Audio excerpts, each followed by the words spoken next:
The Adventure of Isaac Saddlesore and the Witches of Drenn, or The Dancing Ladies. Part 2. The Heir to Embuggerance. My irritating acquaintance, the drugged-up detective Isaac Saddlesore, and I had that morning been visited by the amusingly tiny Carol Turntrout. Our guest had informed us of the strange history of Embuggerance Hall in the village of Drenn. He had told us of the coven of witches and the souls of the 5 wives, supposedly trapped forever within the statues of the dancing ladies. He had told of the recent death of Sir Fergus Gropefund, the owner of Embuggerance Hall. A common enough liver complaint. It had exploded. But what was strange was the appearance of a statue of the late Sir Gropefund among the 5 dancing ladies. Thankfully, the statue was of the man in his prime and not in the throes of his organs erupting. Of course, this story was all fanciful codswallop and tripe, a meal that goes very well with a light claret, incidentally. But something of its strangeness tickled Isaac's fancy, just as a reasonably priced prostitute would tickle mine. With a spring in his step and Charlie in his system, Saddlesore had chivied both myself and our small visitor out onto the street to hail a cab in order to call upon Mr. Maxwell Gropefund, the sole heir to the estate, who had just arrived from Australia. "Cabby! Ho!" Honestly, how much thigh does a man have to show to catch a cab in this town? Where do, sir? Dorchester Hotel, Mayfair, my man. And don't spare the horses. Saddlesore appeared in the doorway of 32 Double D, dressed in his finest. Black slip-on trousers, double-breasted boots, wrap-around waistcoat, frock hat, and turned-up coat with wax lip cufflinks. Plus, of course, in iconic style, he had his long pipe in his teeth and a tourniquet tied about his bicep. He bounded from the front step of our residence, and, in one fluid movement, had swept Carol Turntrout up under his arm and landed, flamingo style, on the step of the hansom cab. Wait for me, man! Just twist that to the left, and keep your eyes on the ground. Is it getting harder? Where is it getting harder? There we are. Finally. Trot on, cabby. Are you quite comfortable, Mr. Turntrout? Quite, thank you, Dr. Hotbuns. Although I must say I have never until now travelled upon a grown man's lap. Oh, it's not grown. It's just the way my trousers rack up. So, you say that these Gropefund folk aren't the original owners of the Embuggerance estate? Yes, in fact I said so not 10 minutes ago. I wasn't listening. Tell me again. Well, the hall and so on belonged originally to the Thruppenshodes, but when Lady Maria was accused of witchcraft and driven out of her home, the Thruppensshode line was declared terminated, and so the estate all went to the Gropefunds. I believe Sir Fergus Thruppenshode's great-grandfather's sister married a Gropefund. Oddly enough, the church was built by a local farmer, initially as a home for his favourite cow. That'll do. Just wanted to make sure we're all singing from the same hymn sheet. You do have a fascination for useless facts, Mr. Turntrout. Well, as a proofreader, I suppose I just take in a great deal of information. No use to anyone, but I do find it enthralling nonetheless. You must be a total scream at parties. Saddlesore, stop being so rude. A man has issues enough being so outrageously tiny without you piddling on his intellectual attributes. We arrived at the Dorchester and asked at reception for Mr. Maxwell Gropefund. The concierge rolled his eyes at the mention of the name and said that he would do what he could to inform him of our presence. Meanwhile, we were to wait in the tea rooms, where I indulged in a second breakfast. Saddlesore partook of a glass of absinthe, and Carol Turntrout nibbled on some dry toast, resembling nothing more than a white rabbit.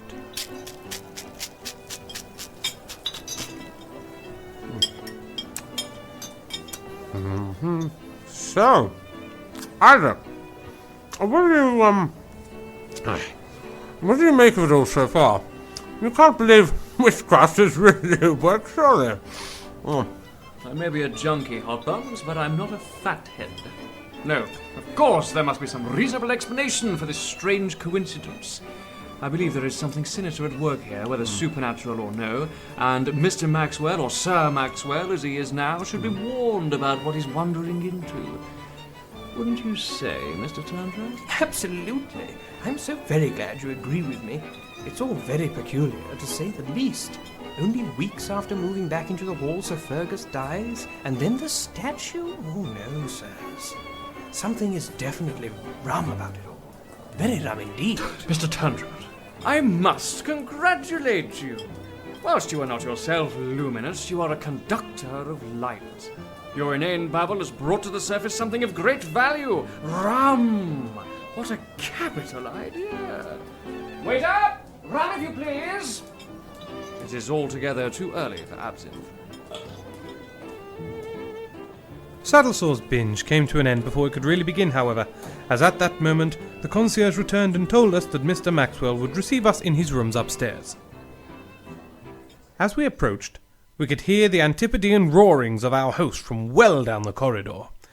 It was obvious that he was in some distress, but not nearly as much as that of the poor porter he was bellowing at. I won't stand for it, do you hear me? Blast your eyes, I won't sit for it either. I won't take it in any position, by crikey.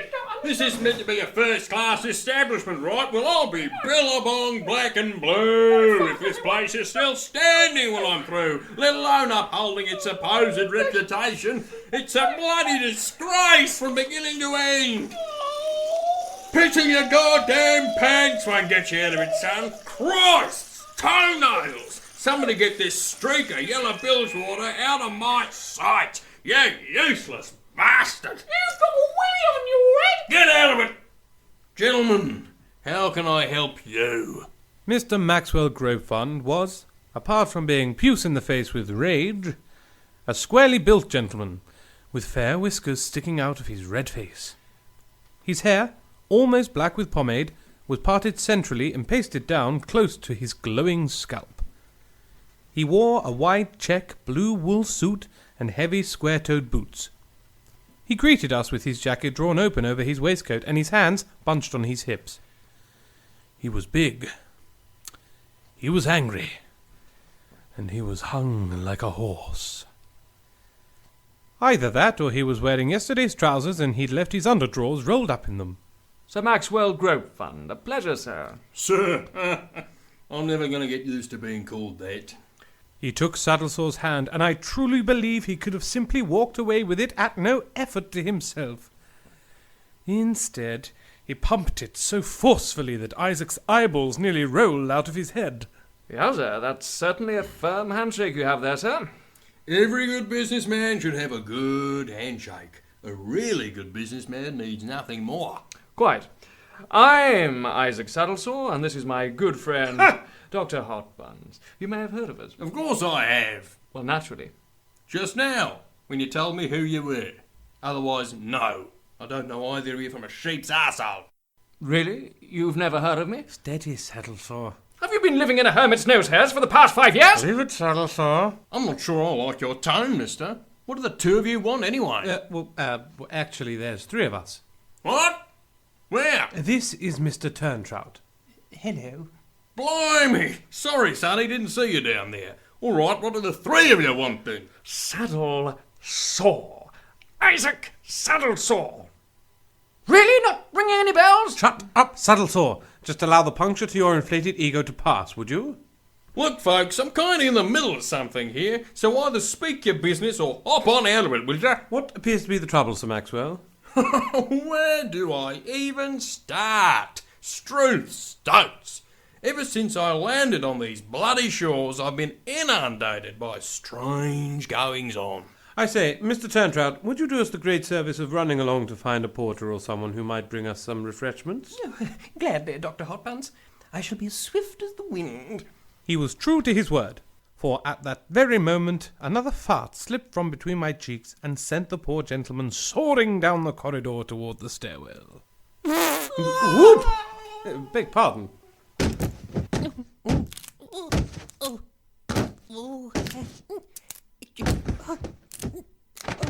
Does it... Oh, no, please. Don't let it be the end of it.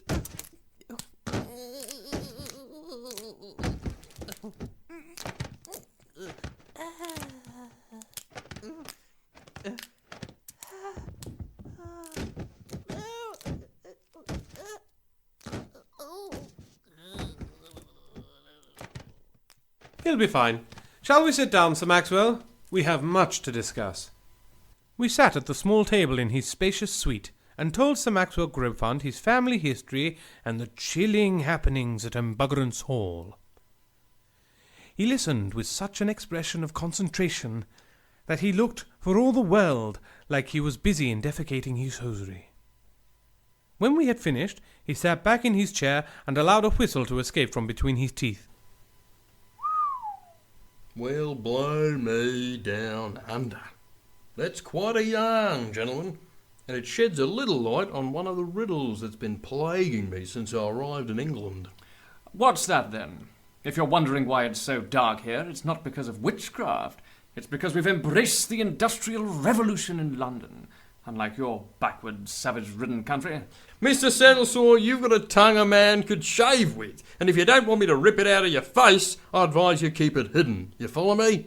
As soon as I set foot on British soil, this note was thrust into my hand. I didn't get a look at the messenger. He disappeared into the crowd before I knew what was happening. What did the note say? Take a look for yourself. Here it is. Fair is foul, and foul is fair. Hover through the fog and filthy air. A quote from Shakespeare, isn't it? Well, the witches, I suppose. All right, Hotbuns, don't hurt yourself. Leave this to the experts. I thought at first that it referred to your London air. Thanks to your industrial revolution, Mr. Saddlesore. Why, the fog and filthy air is so bad here, you can barely see your own nose out there. To illustrate his point, he strode over to the window and threw it open, allowing the green smog to billow in over the sill. Its tint was thanks to the recent Green Air Act. The government's feeling was that if we were to fill our atmosphere with noxious vapours, we could at least make them a jolly colour. But now, with this fairy tale you've told me, it's clear someone is trying to ward me off going to my seat. I only put my foot up on your chair to relieve a slight cramp. You can have it back now. No, you drongo! I meant Embuggerance Hall. But I can tell you, nothing on this earth is going to stop me taking what's mine. I've had to endure a single-storey wooden shack most of my life. I'll be walked into a wallaby pit before I give up living in a bloody manor. This note. Oh, here we go. You notice that the writer has only used capitals. No, Saddlesore, because I'm a total bloody cretin. I like you, Doctor. This prick I'm not so keen on. If we were to try and trace this handwriting, it would be near impossible. Capital letters are much harder to match up than lowercase forms. I could have written a pamphlet on clues in handwriting, but I'm often too busy. Sorry, too high to care. So, we know we are dealing with someone clever and careful, and they wear a ring on the small finger on the right hand. How the dingoes dick do you figure that, Saddlesore? Simply because there are numerous faint indentations along the paper which could only be caused by a ring on the writer's hand. He may be insufferable, but he's pretty good. Only when he's sober. Praise indeed, Sir Grobefund. Have you received any further communication since you arrived yesterday? Have I?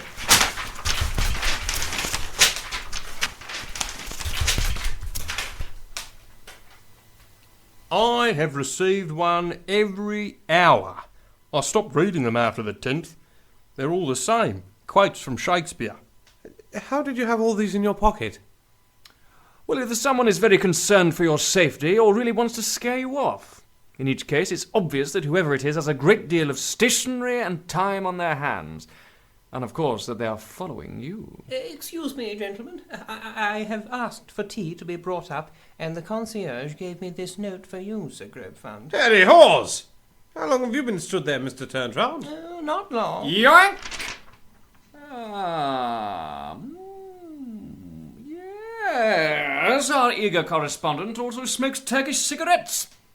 Did you just put that letter in your mouth? Yes. Unfortunately, my nasal sensitivity has been utterly shot to shit by my habitual substance abuse. Where most would sniff, I must tongue. How distressing. How disgusting. I'll be didgeridooed. It certainly is a knotty web we've found ourselves in, and no mistake. Our Turkish smoking beringed friend certainly adds a little flavour to this case. And I'll tell you something else, Mr. Saddlesore. To add to this mountain of classic quote pester post debacle, I woke up this morning to discover my whole head and pillow to be covered in a thick layer of plaster dust. I ask you, in a first-class hotel, should the ceiling be kept in such a revolting state as to shower the guests with plaster dust whilst they sleep? And the true grit in my shit is the staff won't take any responsibility for it. That may be because the ceilings in your room are wood panelling. What? I mean, a brief look upwards will tell you that. A cursory glance. Look, are you on my side or not? What do you mean? All right, chaps, let's keep our heads. Are you calling me a liar, Mr. Saddlesore? I tell you, I woke up choking on bloody plaster dust. I'm not denying that, but it can't have come from your ceiling. Well, all right, the walls. They're wood panelling as well, really. Well, where else could it have come from then, smartass? That is precisely the question, and a fascinating one, too. It really is a corker of a conundrum, this case. Thank you, Mr. Turntrout, for bringing it to my attention. Oh, glad to be of service, I suppose.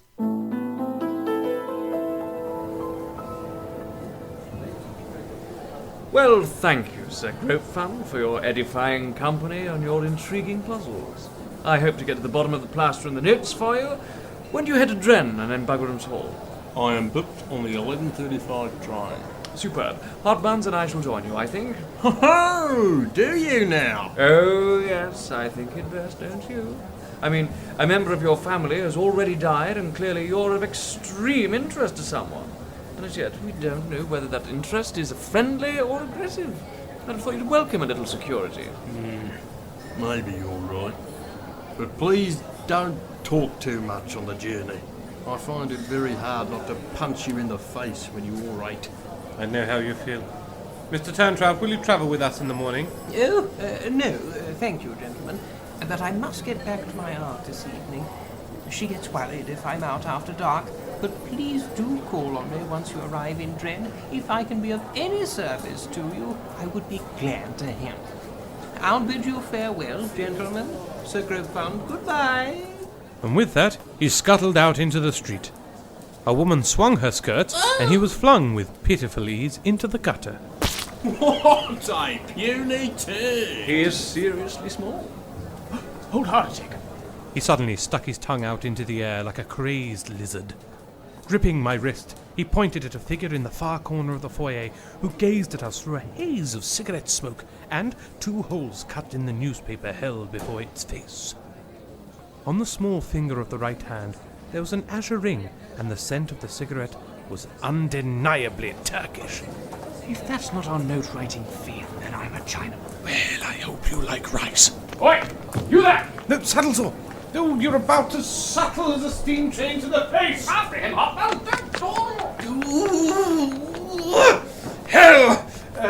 Goodbye, sir, Mr. Maxwell. It has been a pleasure. Bunch of... You there, lobby boy. Tell the chef I want kookaburra pie. If you don't have any kookaburra, get some.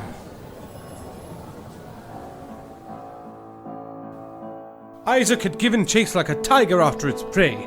His energy was a never-ceasing source of astonishment to me.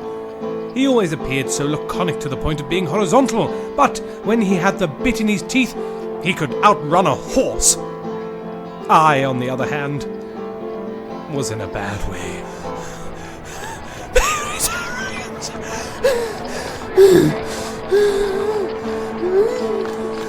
Our quarry had dashed over the street from the hotel and made their way through an arch and down a back street. We clattered after them, tripping over beggar folk like fallen bric-a-brac. They have them, even in Mayfair. Once we emerged out of the alley, we found ourselves in Munter Square. Saddlesore halted, unsure of which way the figure had now gone. Come on, where are you? It's no use, sir. Oh, God. We've lost them. It hurts so badly. Got him! Quickly, deflating jam rag, this way!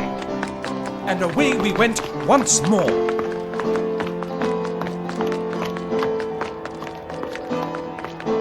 Quick, George! They're climbing into that cab! Hail one for us this instant! George? George! Good God! I'll be fine. I just need to catch my breath.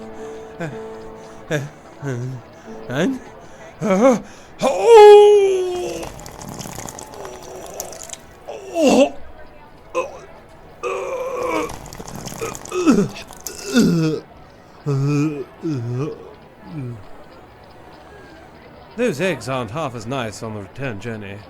I'm sorry, old friend. It was inconsiderate of me to make you run, knowing that you'd eaten twice the amount a healthy man should eat in a day. Have we lost our note writer? Yes. Yes, I'm afraid we have. Still, no matter. I mean, we could have wrapped the whole case up in a day, but whatever. You're not upset? Not at all. He punched a nearby wall. Damn! Let's get you home to Threadneedle Street, Hotbuns. Mrs. Flumpson can tend to you. I'll be heading out this evening. I have some matters to attend to. I shall meet you at the train station tomorrow morning. Of course, I knew what he meant by matters. He intended to spend the entire evening in an opium den. It was one thing to put up with his daily intake of stimulants. It was the only way he could now function. But I knew that when he went off to the dangerous houses of dragon chasers, he was in need of detachment. So I thought, I'll be damned if he's going to be the only one to have fun tonight. I made plans, privately, to visit the kitten house myself and find the attachment that I was in need of. As we both waited for dusk, Saddlesore sat in his chair, his knees up around the back of his neck and his hands clasping his sharp buttocks, dozing. I, after mopping my vomit-bespecked front, had sat at my writing desk to pen a few notes on my next novella, a racy little number I had given the working title of She Was a Wife When at Home, But a Tart in the Fields. What odious prose are you penning this afternoon, George? How the blazes did you know what I was doing, Isaac? You've your eyes closed. You only ever pant like that when you're writing your steamy fiction. Have you any real interest in what I'm writing? None whatsoever. Then I'd ask you to keep your pointed hooter out of it. What are your thoughts on the plaster? What? The plaster dust on Sir Maxwell's pillow. Oh, I really don't know. Stumps me, I must say. Well, I'm heading off out. I shall see you at 11:35 tomorrow morning. I only ask you try and avoid contracting something hideous on your excursion this evening, George.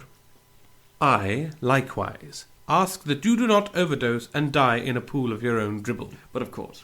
And with regards to the plaster dust, I invite you to consider these points. Why should a porter's passkey have soap on it? And, when an original cannot be had, how does one obtain an exact likeness? Good evening to you. And with that, he slipped out of the door, leaving nothing but the utterly exasperating and befuddling clues hanging in the air. What a total arse.